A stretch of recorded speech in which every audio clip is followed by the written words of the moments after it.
Hi, I'm Ashton, and about 1 week ago was the official 1 year anniversary of me getting the letter that stated that my name was legally changed. So for the months leading up to this time in 2018, my dad and I were working real hard on signing papers, seeing notaries, printing out more papers to sign, seeing another notary, going to court and dropping off documents, getting my fingerprints done, all of that stuff. And I just kind of wanted to take a moment, or a video, I guess, to reflect on what that process was like and how changing my name has impacted me on a day-to-day basis and the ways in which it can still sometimes be a struggle. So the name that you see attached to my channel, Ashton Daniel, is my first and middle names, both of which I chose myself. I believe I have a video on how I came to that conclusion. But long story short, I chose the first name Ashton because I believe that it fits me relatively well, and it's a gender-neutral name that leans a bit to the masculine side. As for my middle name, which is Daniel, it's simply the masculinization of the middle name that I was given at birth, which was Danielle. That's not something that I am particularly invested in hiding. I genuinely don't care if people know the middle name that I was given at birth. I'm gonna turn off those lights because they're annoying me. So I've been going by Ashton for going on 5 years, I guess. I chose my middle name a bit later than I chose my first name because obviously my first name was my first priority, but I did have them both legally changed at the same time. I kept my last name. I don't feel that it's necessary to talk about that. So my whole family is Canadian, and I know I do have a slight accent, but I do live in the States. I live in North Carolina, and in the United States, as much as they try to push that we're united, every single state has a completely different policy on what changing your name legally is like. Where I live, it's a little bit ridiculous. The process is long and convoluted, and it's not something that I am in any way knowledgeable enough to explain, so I would recommend doing your own research if you were looking into legally changing your name, especially because it's extremely different in every single state. But one of the aspects of it that I found notably ridiculous was that you have to post your name change, like, at the courthouse. Like, you gotta bring a piece of paper that says birth name is legally and blah, blah, blah, changing their name to Ashton Daniel last name. Like, you have to do that, and you have to post that at the courtyard for, like, I think it was 10 days. So in case anybody happens to see it and need to, like, object against it, I guess. It was really weird. It's a very, very outdated process. Nobody's gonna go look at the town courthouse and be like, I don't like that, I'm not gonna let them change. Like, that doesn't happen. Anyways, that was just something that annoyed me. It also differs not only by state, but by how old you are. It's like under 16 and 16 to 18 is a different process, then 18 plus is a different process. It's so weird. It's just terrible. And if you live in North Carolina or any other state that does it even remotely as weirdly as we do, I'm so sorry. But even 1 year on, there are still aspects of my birth name that, like, haunt me, and I wanted to talk about that a little bit. So because both my parents and their parents and their parents, and, like, on my dad's side a couple more generations of parents, I don't even know. Because my family is very rooted in Canada, I'm a dual citizen, meaning I am a United States citizen because I was born here, but I am also a Canadian citizen because my parents were both born and lived the vast majority of their lives there. So I am still an American citizen. My passport is currently under the name that I go by, actually. Growing up, I'd always used my Canadian passport to travel to Canada because we did that a lot as a family. So my American passport I'm using it like this month to go travel to Canada, but my Canadian passport and my Canadian citizenship are in complete limbo right now. After I got my name changed and my gender marker changed in Social Security, I sent all of that shit up to Canada in, like, this big, manila envelope, all official looking and whatever. All the way to their passport office. Considering it's been a whole year since I sent that information, you would have thought that maybe there would have been some communication about that by now, but nope. I think that we sent the information to somewhere in Alberta because that's, like, the biggest passport. I genuinely don't know. My dad did the majority of the paperwork, so thank the devil for my dad. But I did get an email a couple months after we sent it that was like, hey, we've received your passport, we'll keep you updated on when it needs to be sent back and shit. And I was like, great, hopefully I'll have it, like, within, like, 6 months would be great, right? I get it's a long distance to travel. But no, it's been an entire year, and since that email, I have had no communication. And a couple months ago, we did look at the website, we logged in with, like, my case number and all that shit. And basically the site said, oh, your processing time is 4 to 6 months. And then if we received it after this date, it's like 9 months. But I was in the 4 to 6 months region, which meant that my passport should have been done and sent back to me about 4, 5, 6 months ago. They have my passport, they have my name change documentation, they have my gender marker change documentation, but currently, as a citizen of Canada, I am in a situation where legally I have been Ashton Daniel for a long time. I have been male on my social security card for a long time. But in Canada, I don't have a passport right now.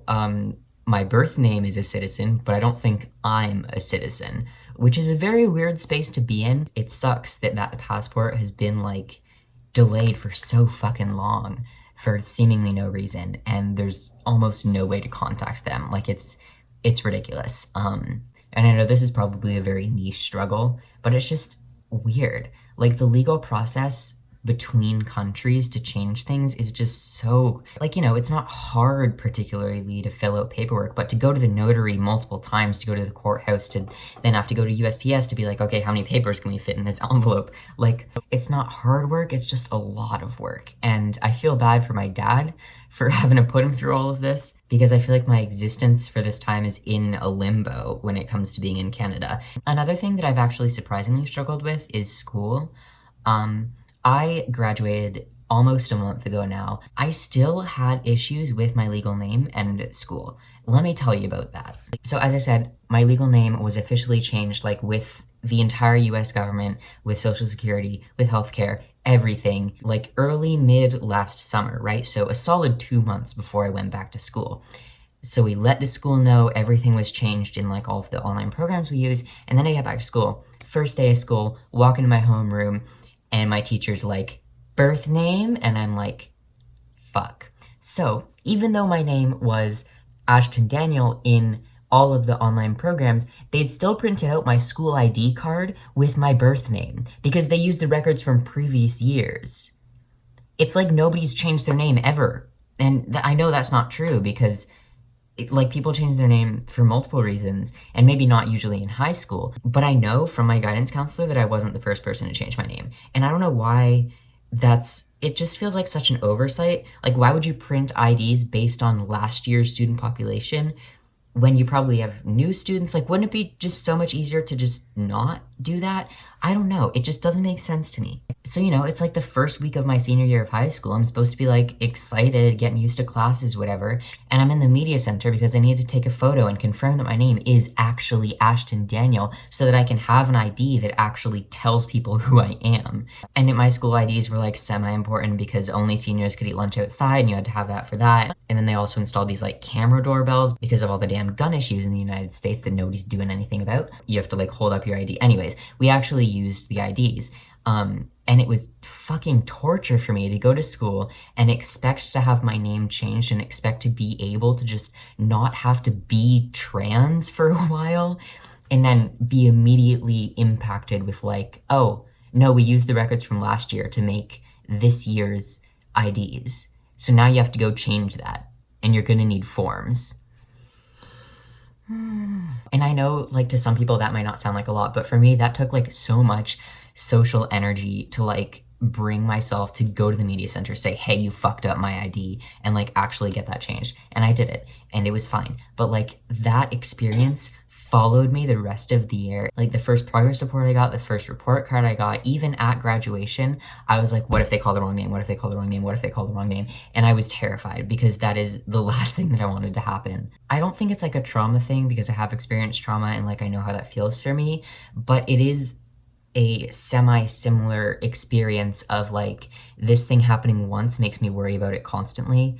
Hi, I have social anxiety. Nice to meet you. Geez, no wonder. And then there's the whole issue of the healthcare system not being integrated because I go to multiple different doctors because most people need to, but most of them are like through this one system of doctors, if that makes sense.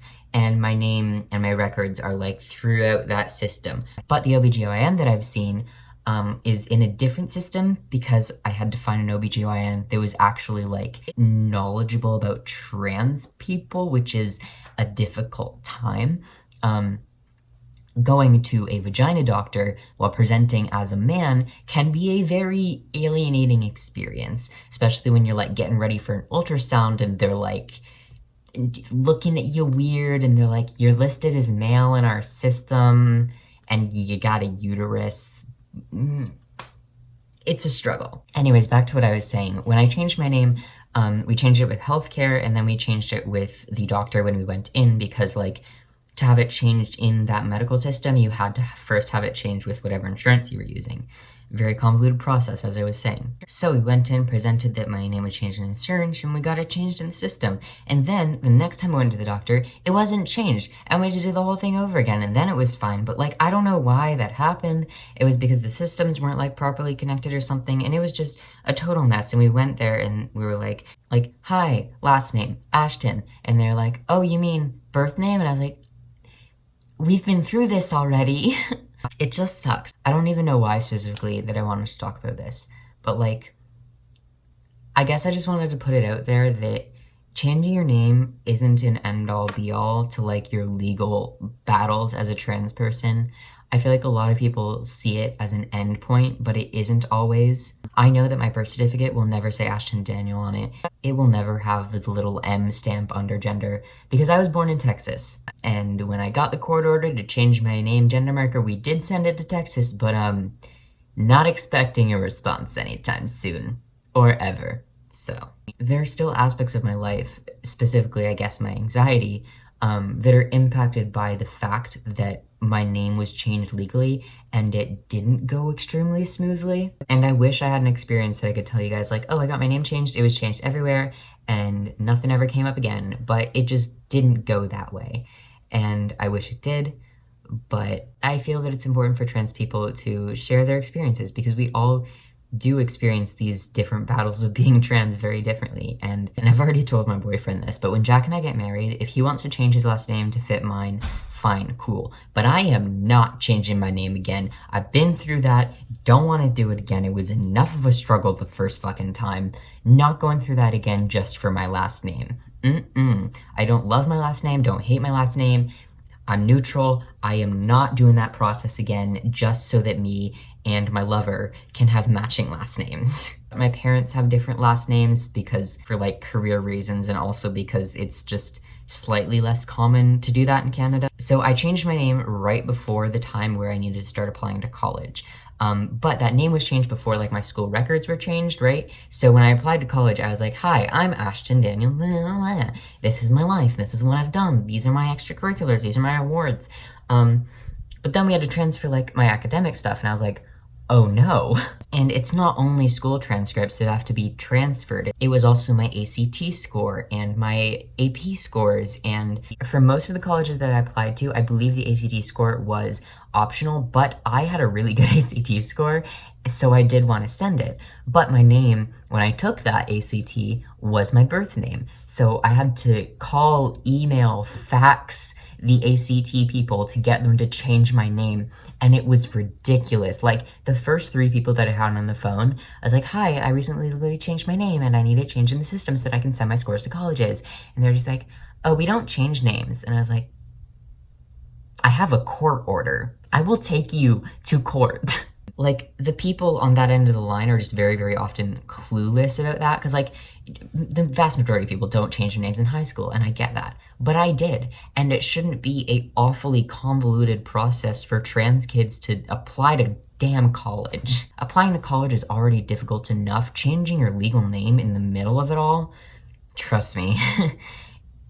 Another school-related thing that happened even, my school uses not 1, not 2, but like 50 different online program things where like you can turn in your things, or like teachers can like assign things, because nothing is coordinated at all. So even though my name was changed in the main grading system where all the teachers had to put in their grades, I had 20 other systems that I had to change my name in. I had to do it in Google, which I needed like admin assistance for, because they don't let you actually change anything in Google, which control Google Classroom. And then there was like this thing called Albert, and then in Quizlet, and then a bunch of things that were connected to Google, and then also Turnitin, and then Canvas we used a lot, and then Naviance. Naviance was the worst. Okay, so Naviance is mainly used more by upperclassmen because it connects a lot to college applications and like resumes and such. But when you log in, there's this huge screen at the top that says welcome name. So when I logged in the first time my senior year, I was like, oh, my name was changed in this system, which is connected to this system,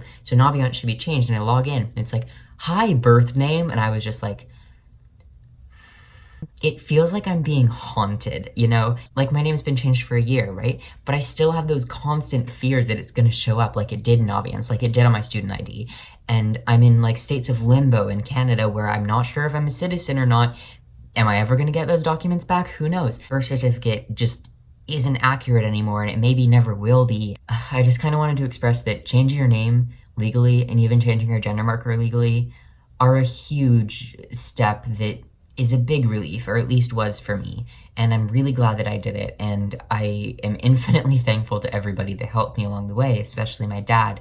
But it's still something that haunts me.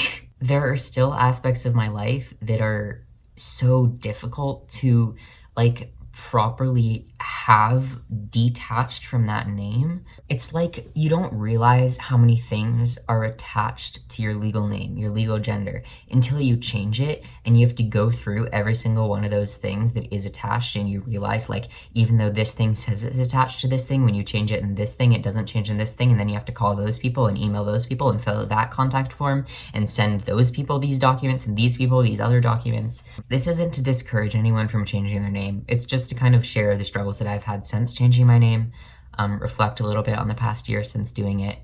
Again, I'm glad I did it. I don't regret a single fucking signature that I had to do, but it's difficult, and changing your name just isn't the end of it.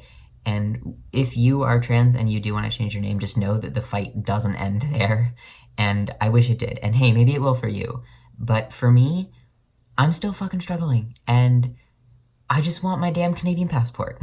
Thank you for listening to me ramble. This is just kind of something that I wanted to get off my chest. That felt really nice, actually, to talk about. Those stories aren't really something that, like, I share on a day-to-day basis. So yeah, just thank you for listening to me. I hope that if you need to change your name for any reason, your legal name change goes a heck of a lot smoother than mine did, and I will talk to you later, maybe.